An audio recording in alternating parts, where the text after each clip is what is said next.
Welcome, dear readers.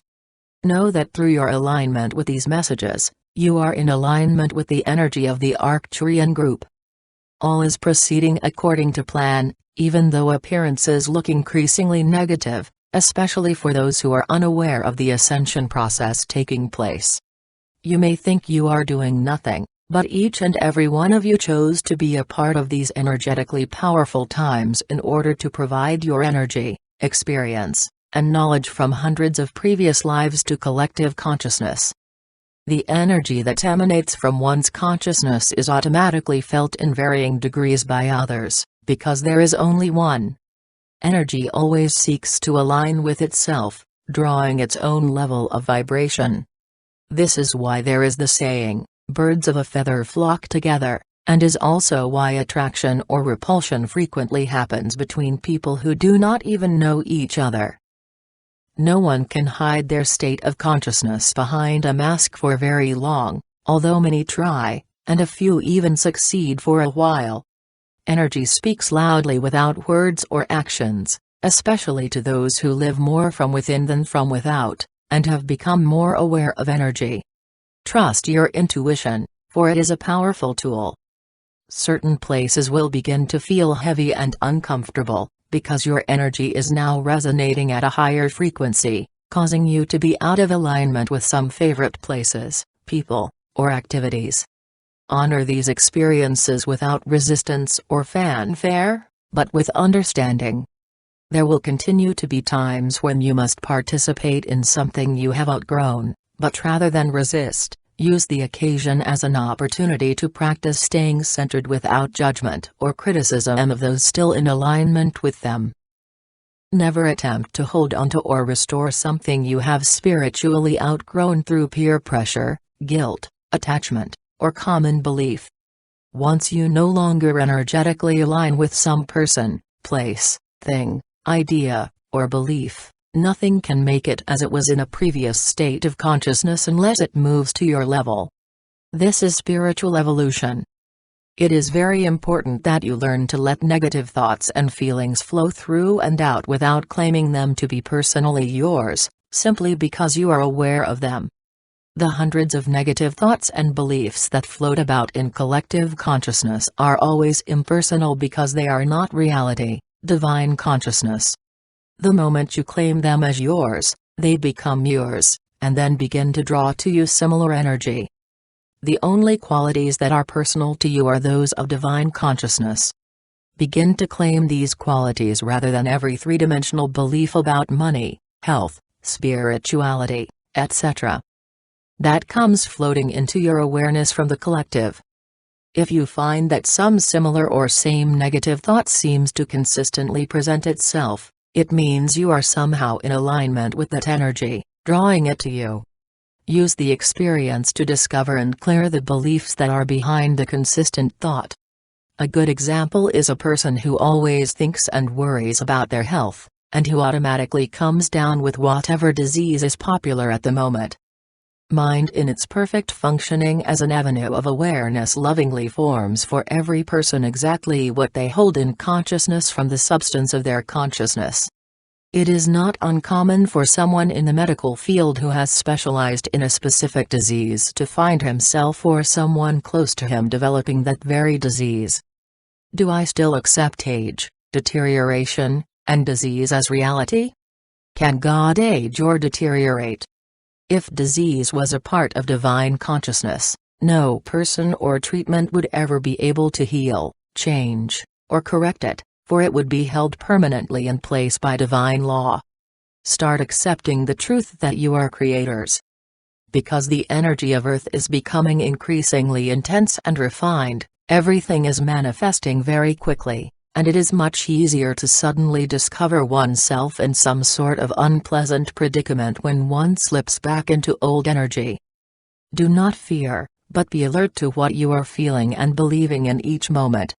Practice truth, even though you don't yet fully realize it. The first part of spiritual awakening is knowledge, then the practice, and finally when you least expect it, the realization where it becomes your attained state of consciousness. The next year is going to be one of turmoil, but great awakening, as much of the old begins to crumble. It is important to stay in the now moment, not projecting and worrying about what is now or what is to come. Trust that Earth's ascension is a divine plan, and divine plans cannot be diverted or affected by resistance from human minds that are governed by ego and false information. As increasingly more light flows to Earth and exposes personal and global energies ready to be released, your body or life may seem to suddenly fall apart. Do what you need to do on a practical level, but never forget that there is much more happening than what three-dimensional appearances would testify to. With regard to the physical issues that are popping up for many of you right now, know that most of it consists of old disease or injury energy from past lives that will pass. Love is the highest form of energy because it is divine reality. Love is omnipresent, is what you are made of, and is all there is. This is why you read and hear so much about love in messages from the higher dimensions. Love is the energy that connects and flows between all within one. We have stated this before, but it is very important to say it again, because understanding the true nature of love is the key to everything. Love is acknowledging the divine nature of everyone and everything, including self, along with the realization that you have never been other than this. On the three-dimensional level, love is interpreted through states of consciousness that are deeply conditioned by beliefs in duality and separation. Love has been degraded into meaning sex, power, ownership of another, pain, punishment, or even in some cultures and religious groups, the sacrifice of human or animal life. Love has been and is often still promoted as the giving up of one's own identity in order to serve another person or cause deemed more worthy. Never surrender your innate divine power out of guilt, remorse, or pressure from others, for it is who you are. If a need presents itself for you to serve in some way, let it be your choice, one made in full awareness of your divinity and not something forced upon you by the opinions and beliefs of others. A sense of oneness is being felt by increasingly more people, although most do not yet understand what it is they are feeling. It is beginning to manifest as the result of destructive weather events and the many demonstrations happening around the world. Some who have always lived happily isolated in comfortable homes surrounded by their stuff and like-minded friends, are being forced either from their own experiences or those of others, to begin questioning and examining their beliefs. Compassion, service, and a growing awareness of the problems of others are the beginning steps that eventually lead every individual to a state of consciousness in which no one is left out, a consciousness that understands that no one can be left out of one. You are seeing a great deal of political turmoil right now, which is the clash of old versus new. Those fully enmeshed in the old are unable to conceive of any other way of doing things, while the new is aware of how useless so much of the old has become. Much of what constitutes politics, law, and organized religion is based in structures of power over, and as these things are questioned and begin to collapse, it feels like a death to those who thrive from them.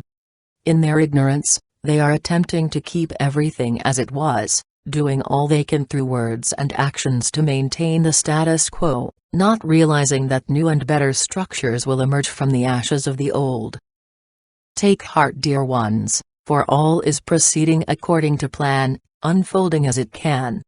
We cannot give predictions, because you the people of Earth are creating the energy that manifests outwardly. We are observers here to assist, but free will means that the people of Earth themselves must do the work of creating the energies necessary to build a new world consciousness. Mankind is now ready to stop looking to stars, metaphysical practices, ceremonies, gurus, priests, experts, or even governments to change things for the better.